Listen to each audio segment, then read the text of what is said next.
Hello everyone and welcome to chemistry classes. आज की video हमारी एक एटम के मॉडल पे बेस्ड है जो कि है बोहर मॉडल। जो हमारे एक नील बोहर एक साइंटिस्ट थे, उन्होंने दिया था इस मॉडल को।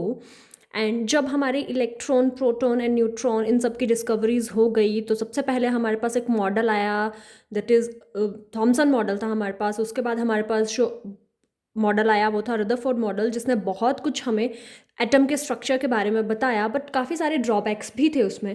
रदरफोर्ड मॉडल में क्या था, न्यूक्लियर मॉडल दिया उन्होंने। कहा था कि सेंटर में एक न्यूक्लियस होता है, पॉजिटिव चार्ज यहाँ कंसनट्रेटेड होता है एंड इलेक्ट्रॉन इसको सराउंड करके होते हैं, इसके बाहर होते हैं, पॉजिटिव चार्ज यहाँ पे कंसनट्रेटेड होता है। बट कुछ जो डिस्कवरीज थी, कुछ जो फिनोमिनन हमने नोटिस किए, वो रदरफोर्ड मॉडल के थ्रू एक्सप्लेन नहीं हो पा रहे थे।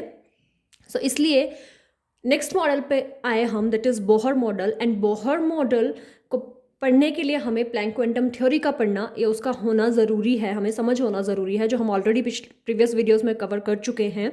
सो हमारा जो बोहर मॉडल है that is based on Planck's quantum theory. अब बोहर मॉडल ने क्या क्या पॉइंट्स दिए उनके बारे में डिस्कस करेंगे। And later on Bohr model क्यों ज़्यादा यूज़फुल था रदरफोर्ड मॉडल से, या उन्होंने क्या एक्स्ट्रा हमें एटम के स्ट्रक्चर के बारे में अच्छे से एक्सप्लेन कर दिया, वो थोड़ा सा डिटेल में डिस्कस करेंगे। So let's start the video. सबसे पहले क्या बात की बोहर ने कि एटम क्या है, एक स्मॉल चीज़ है जिसमें क्या है, पॉजिटिव चार्ज कंसनट्रेटेड है न्यूक्लियस के अंदर एंड इलेक्ट्रॉन, जैसे ये न्यूक्लियस है हमारे पास तो यहाँ पॉजिटिव चार्ज कंसनट्रेटेड है, ये रदरफोर्ड ने भी दे दिया था। एंड इन्होंने बोला कि जो इलेक्ट्रॉन है वो एक सर्कुलर पाथ में रिवॉल्व कर रहे हैं अराउंड द न्यूक्लियस। ये इलेक्ट्रॉन है तो ये इस सर्कुलर पाथ में रिवॉल्व कर रहा है around the nucleus, this is also revolving around the nucleus, और उसको उन्होंने नाम दे दिया ऑर्बिट्स।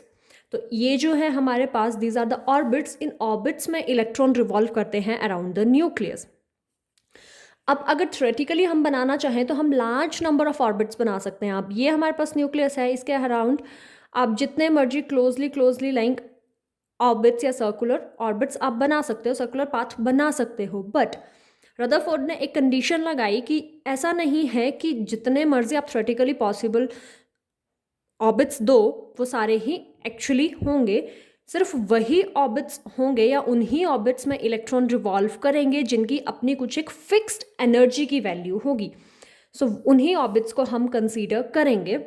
एंड वो जो ऑर्बिट्स हैं जिनकी अपनी कुछ फिक्स्ड एनर्जी है उसको हम बोलते हैं एनर्जी लेवल या फिर स्टेशनरी स्टेट्स। इन ऑर्बिट्स को एनर्जी लेवल या फिर स्टेशनरी स्टेट्स बोला जा रहा है। स्टेशनरी स्टेट्स क्यों बोला जा रहा है? ऐसा नहीं है कि इन एनर्जी लेवल पे जब इलेक्ट्रॉन आ गया तो वो वहीं पे फिक्स होके रह गया, नहीं। ये जस्ट लाइक प्लैनेट्स रिवॉल्व तो कर रहा है इसके अराउंड, बट जब तक ये इस पर्टिकुलर ऑर्बिट के अंदर है इस इलेक्ट्रॉन की एनर्जी चेंज नहीं होगी, इसलिए इसको स्टेशनरी स्टेट बोला जा रहा है। अगर दूसरा इलेक्ट्रॉन कोई और है जो इसके बाहर वाले ऑर्बिट में प्रेजेंट है तो उसकी अपनी कुछ फिक्स एनर्जी होगी, और जब तक ये इलेक्ट्रॉन इस ऑर्बिट में रह रहा है इसकी अपनी एनर्जी रहेगी उतनी की उतनी। अब डिफरेंट ऑर्बिट्स उन्होंने बता दिए कि फिक्स्ड एनर्जी के साथ वो ऑर्बिट्स होंगे जिनको हम स्टेशनरी स्टेट या एनर्जी लेवल्स बोल रहे हैं। तो उनको उन्होंने कुछ डेजिग्नेशन दी और कुछ लेटर्स के थ्रू डेजिग्नेट करने की कोशिश की उन्होंने, कि अगर n की वैल्यू 1 आती है, ये n शेल को रिप्रेजेंट कर रहा है, उस एनर्जी लेवल को रिप्रेजेंट कर रहा है, कि n की वैल्यू अगर 1 आती है तो हम k शेल की बात करेंगे, k डेजिग्नेट करेंगे कि ये जो ऑर्बिट था, ये जो एनर्जी लेवल था, ये k लेवल था।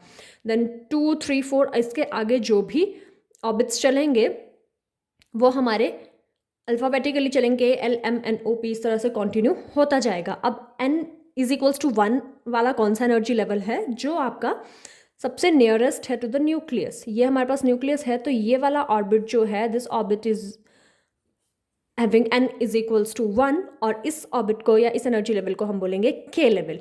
इसके बाहर वाला जो आएगा उसको बोलेंगे L, उसके बाहर वाला आ गया M, इस तरह से कंटिन्यू होता जाएगा। एंड इलेक्ट्रॉन की एनर्जी फिक्स रहेगी या इलेक्ट्रॉन अपनी एनर्जी लूज नहीं करेगा जब तक वो एक पर्टिकुलर ऑर्बिट में ही रह रहा है।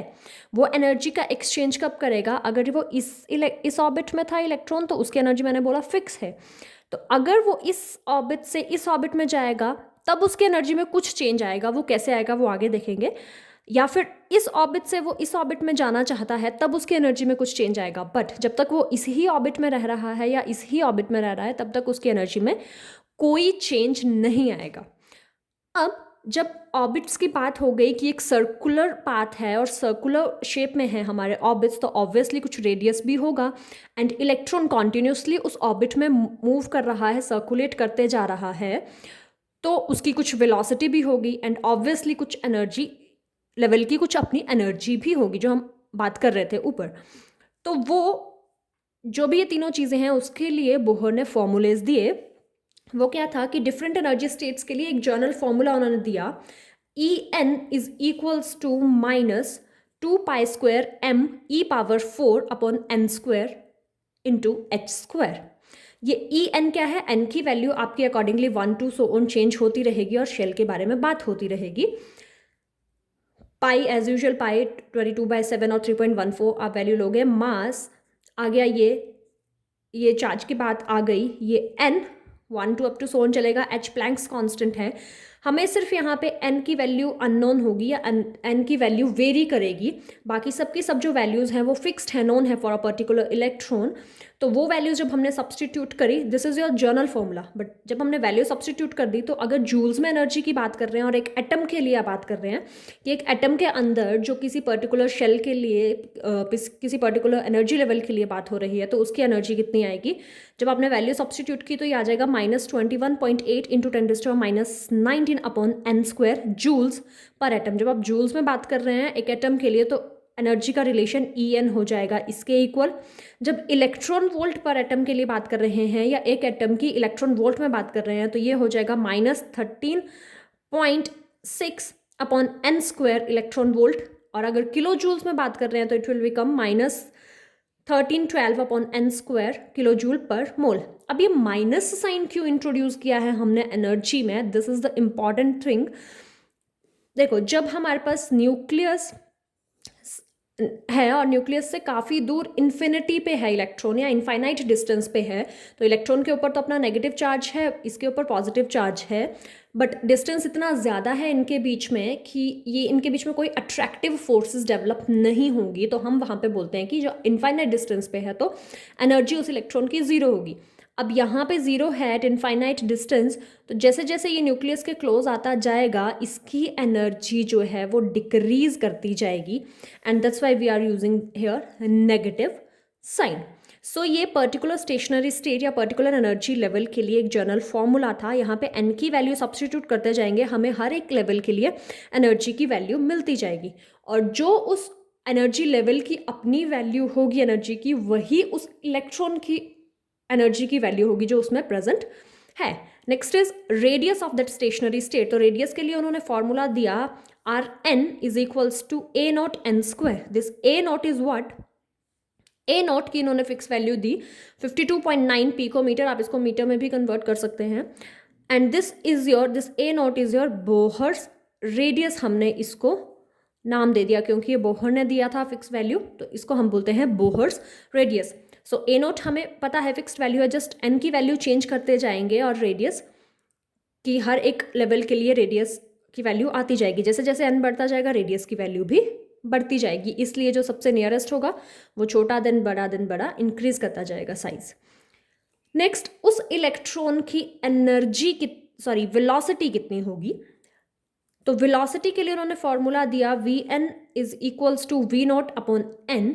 This V0 is again what, velocity in first orbit या सबसे लोएस्ट एनर्जी लेवल वाले ऑर्बिट के लिए बात की कि जो वेलोसिटी होगी उसमें n इज इक्वल्स टू 1 वाले के लिए वो होगी 2.188 इंटू 10⁸ सेंटीमीटर पर सेकेंड। सो ये फॉर्मूला था हमारे पास एनर्जी के लिए, रेडियस के लिए, एंड उस इलेक्ट्रॉन की वेलोसिटी के लिए फॉर हाइड्रोजन एटम बात हो रही है। अब हमने लास्ट वीडियो में भी डिस्कस किया था कि hydrogen and hydrogen like atoms के लिए थोड़ा सा वेरिएशन आती है, जस्ट z का कुछ इंक्रीज होता है, एटॉमिक नंबर मल्टीप्लाई होता है या डिवाइड होता है और वैल्यूज चेंज हो जाती हैं। तो हाइड्रोजन लाइक एटम्स के लिए भी उन्होंने बात की कि हाइड्रोजन लाइक एटम्स जो थे हमारे पास, उनके लिए रिलेशन सेम रहेगा एनर्जी के लिए, that is -2π² me⁴ upon n² into h²। And साथ में सिर्फ मल्टीप्लाई हो जाएगा z square and this z is atomic number. Radius के केस में ये z डिवाइड हो जाएगा एंड अगेन वेलोसिटी के केस में z यहाँ पे मल्टीप्लाई हो जाएगा। अब ये हाइड्रोजन लाइक एटम्स में पहले भी डिस्कस कर चुकी हूँ। Just for example I will give you hydrogen like atoms or helium positive और लिथियम 2 पॉजिटिव। हीलियम के पास 2 इलेक्ट्रॉन्स होते हैं, एक लूज कर दिया, एक ही बचा, जस्ट लाइक हाइड्रोजन बन गया। लिथियम के पास 3 इलेक्ट्रॉन होते हैं, 2 लूज कर चुका है ये, एंड एक ही इसके पास बचा है, तो अगेन ये हाइड्रोजन लाइक एटम हो गया।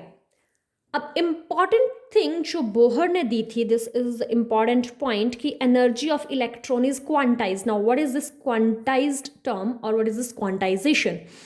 क्या होता है, जब हमने बात की कि एक ऑर्बिट से दूसरे ऑर्बिट में जाएगा तभी उसकी एनर्जी चेंज होगी, जब तक वो एक पर्टिकुलर ऑर्बिट में रह रहा है उस इलेक्ट्रॉन की एनर्जी चेंज नहीं होगी। तो अगर सपोज इस इलेक्ट्रॉन से ये इधर जा रहा है तो इस वाले शेल की जो एनर्जी है वो कम है और इस वाले शेल की एनर्जी ज़्यादा है, तो उसको कुछ एनर्जी गेन करनी पड़ेगी, फिर वो इस शेल में जाएगा। बट ये जो एनर्जी गेन होगी while moving from n is equals to 1 to n is equals to 2, ये फिक्स्ड होगी। ऐसा नहीं है कि कॉन्टिन्यूस वे में कोई भी रैंडम एनर्जी वैल्यू आएगी। जब भी वो किसी एक ऑर्बिट से किसी दूसरे ऑर्बिट में, हायर ऑर्बिट में या फिर हायर से लोअर ऑर्बिट में आ रहा है, तो जो एनर्जी का एक्सचेंज करेगा इलेक्ट्रॉन वो एक फिक्स अमाउंट का होगा। तो इसलिए उन्होंने टर्म यूज़ की है that is quantization of energy, और क्वांटाइज्ड होगी उन इलेक्ट्रॉन्स की एनर्जी। नेक्स्ट, अगर सर्कुलर ऑर्बिट में इलेक्ट्रॉन मूव कर रहा है तो ऑब्वियसली उसके पास होगा एंगुलर मोमेंटम। तो एंगुलर मोमेंटम भी इलेक्ट्रॉन का क्वांटाइज्ड होता है। एंड क्वांटाइज्ड वैल्यू कैसे मिलेगी इलेक्ट्रॉन की, इलेक्ट्रॉन के एंगुलर मोमेंटम की, is NH upon 2π। This n is again varying term, h is Planck's constant upon 2π, और हमें पता है एंगुलर मोमेंटम का फॉर्मूला आता है mvr। So mvr is equals to NH upon 2π is the relation जो हमें दिया था बोहर ने क्वांटाइजेशन ऑफ एंगुलर मोमेंटम की जब उन्होंने बात की थी। अगर हम लेमन टर्म में बोलना चाहें तो क्या है ये, कि इंटीग्रल मल्टीपल है एंगुलर मोमेंटम किसका, h अपॉन 2π का। n की वैल्यू चेंज करते जाओ, जब वो फर्स्ट ऑर्बिट में है, फर्स्ट एनर्जी लेवल में, तो n की वैल्यू 1 आ जाएगी, एंगुलर मोमेंटम हो जाएगा h अपॉन 2π। जब वो सेकेंड में जाएगा 2h अपॉन 2π या फिर h अपॉन π, 3h अपॉन 2π, इस तरह से वैल्यू चेंज करती जाएगी। अब जो हमारी लोएस्ट एनर्जी वैल्यू वाला ऑर्बिट है या n इज इक्वल्स टू 1 वाला ऑर्बिट है, उसको हम बोलते हैं ग्राउंड स्टेट। एंड उससे आगे वाले जो भी ऑर्बिट्स हैं, if this is your first orbit, then higher orbits are called as excited states. अब वो फर्स्ट एक्साइटेड स्टेट है या सेकंड है या थर्ड है, वो अकॉर्डिंगली डिपेंड करेगा। This one is your ground state, this one will be your first excited, this one will be your second excited, and so on. Next क्या बात करी है कि इलेक्ट्रॉन एमिट और absorb only when electron jump from one orbit to another orbit. ये मैं पहले भी डिस्कस कर चुकी हूँ कि कुछ एनर्जी या तो हायर लेवल से लोअर लेवल में जब वो आएगा तो इस लेवल में एनर्जी ज़्यादा थी, इस लेवल में एनर्जी कम होगी उसकी, तो उसको कुछ एनर्जी जो है एक्स्ट्रा वो निकालनी पड़ेगी, एमिट करनी पड़ेगी। बट जब वो इस लेवल से इस लेवल में या फिर इस लेवल से इस लेवल में जा रहा है तो उसको इतना एनर्जी डिफरेंस जो है वो और चाहिए, तो वो क्या करेगा, एनर्जी एब्जॉर्ब करेगा। बट इलेक्ट्रॉन तभी एमिट करेगा और तभी एब्जॉर्ब करेगा जब वो एक ऑर्बिट से दूसरे ऑर्बिट में जंप कर रहा है, अदरवाइज उसकी एनर्जी में कोई चेंज नहीं आएगा। अब वो कितना अमाउंट ऑफ एनर्जी एमिट कर रहा है या कितना अमाउंट ऑफ एनर्जी एब्जॉर्ब कर रहा है, वो दोनों लेवल्स की एनर्जी का डिफरेंस होगा, that is delta E is equals to E2 minus E1। और ये E2 जो है वो हायर एनर्जी लेवल है, E1 जो है वो लोअर एनर्जी लेवल है। अब इस डायग्राम के थ्रू हम समझने की कोशिश करते हैं। देखो, जब हमारा इलेक्ट्रॉन यहाँ प्रेजेंट था E1 या EN1 ऑर्बिट में या एनर्जी लेवल में, और यहाँ से उसको जाना है इस वाले में EN2 वाले में, तो उसने क्या किया, रेडिएशन एब्जॉर्ब की। रेडिएशन से क्या होगा, उसको एनर्जी मिल जाएगी और इतनी एनर्जी मिल गई कि अब वो यहाँ से यहाँ जंप कर सकता है। तो किस फ्रिक्वेंसी की रेडिएशन उसने एब्जॉर्ब की, न्यू की, तो ये एब्जॉर्प्शन के लिए बात हो रही है। बट अगर वो हायर लेवल से लोअर लेवल में आना चाह रहा है तो इस लेवल पे इस इलेक्ट्रॉन की एनर्जी ज़्यादा होगी, इस लेवल पे कम होगी, तो उतनी ही एनर्जी रखेगा जितनी इस लेवल पे उसके पास होनी चाहिए थी। एक्सेस वो in the form of radiations emit कर देगा। और ये जो रेडिएशंस एमिट हो रही हैं, ये जो रेडिएशंस एब्जॉर्ब हो रही हैं, इन्हीं की वजह से जो है वो हमारे स्पेक्ट्रम्स आते हैं, कुछ कलर्ड लाइंस या फिर कुछ डार्क लाइंस जो आती हैं हमारे स्पेक्ट्रम में, is all because of this phenomenon.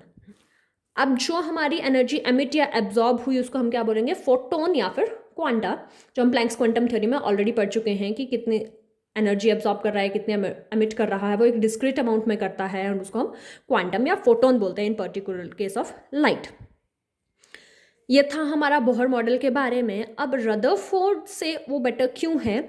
Rutherford model ने काफ़ी हद तक स्ट्रक्चर ऑफ एटम को एक्सप्लेन कर दिया, बट वो स्टेबिलिटी के बारे में बात नहीं कर पाए। उन्होंने बोला था कि पॉजिटिव चार्ज कंसंट्रेटेड है सेंटर में और उसको हम न्यूक्लियस बोल रहे हैं, और इलेक्ट्रॉन रिवॉल्व कर रहे हैं around the nucleus in a circular path. तो जब वो रिवॉल्व कर रहे हैं अराउंड द न्यूक्लियस, तो यहाँ पे इलेक्ट्रॉन नेगेटिवली चार्ज स्पीशी है, ये पॉजिटिवली चार्ज स्पीशी है और एक्सेलरेटेड फॉर्म में चल रहे हैं वो। अब यहाँ पे क्या होगा, अट्रैक्शन होगी, तो इस हिसाब से तो इलेक्ट्रॉन धीरे धीरे धीरे धीरे धीरे न्यूक्लियस के क्लोज आता आता आता और न्यूक्लियस के अंदर चला जाना चाहिए और एटम तो कोलैप्स होना चाहिए, बट एक्चुअली ऐसा नहीं होता है।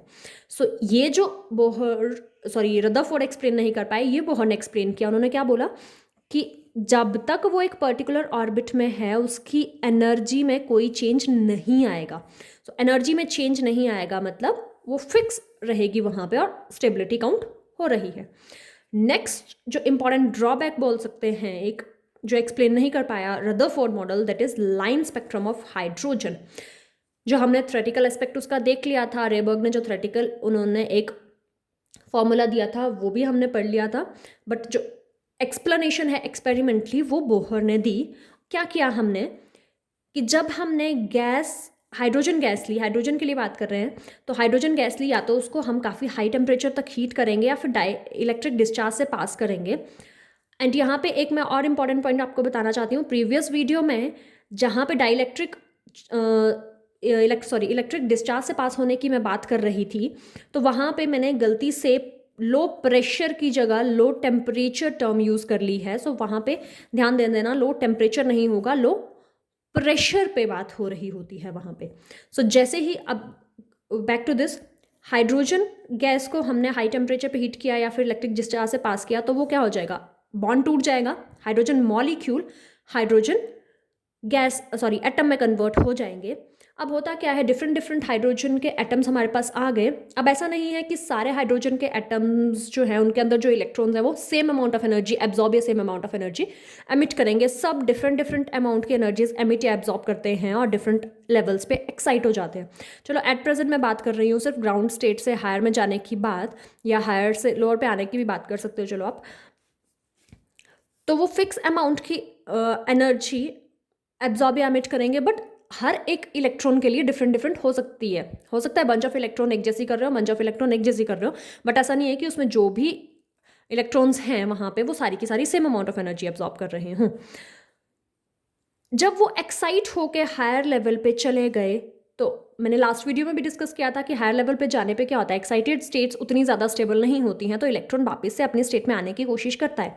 अब जब वो वापस से अपनी स्टेट में आने की कोशिश करेगा, तो या तो वो सीधा ग्राउंड लेवल पे आ सकता है, या n=1 वाला जो लेवल था उसमें आ सकता है, या उससे हायर वाले में भी आ सकता है।